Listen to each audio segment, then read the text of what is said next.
Love your enemies, do good to them, and lend expecting nothing back. Then your reward will be great, and you will be children of the Most High, for He is kind to the ungrateful and wicked. Radical love, the kind that loves enemies, blesses abusers, and gives without strings, only flows from a heart transformed by grace. You're not doing this to be accepted by God. You do this because you've already been accepted in Christ. Your Heavenly Father loved you when you were ungrateful. Now that same love fills you, overflows from you, and makes you shine as a child of the Most High. Making amends means you choose the cross over your pride. You reflect your Father's heart by loving not because they deserve it, but because He gave it freely to you. Joel 2:25.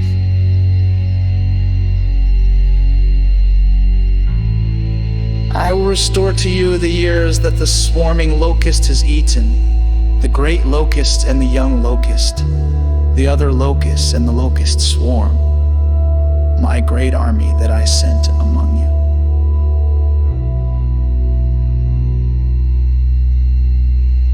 I, the Lord, your Redeemer, will repay and restore, make whole, bring back better than before the years, the time, the relationships, the peace you lost when devastation swarmed your life. Though the locust symbolic of judgment, destruction, and loss came, I now intervene as you restore what was taken from you, whether by sin, circumstance, or your own choices, will be made new. This is not a restoration earned by repentance, but one gifted because of covenant love and my divine mercy. The cross of Christ swallowed up your loss and turned it into a platform for redemption. In Him, nothing is truly lost. When you walk in grace and offer amends, God works behind the scenes to restore what was broken, sometimes in ways greater than the original. Romans 12:18. If it is possible, as far as it depends on you, live at peace with everyone. The cross made peace possible between heaven and earth. Now you carry that peace into every relationship. You're not responsible for their reaction, only your response. Making amends doesn't mean fixing everything.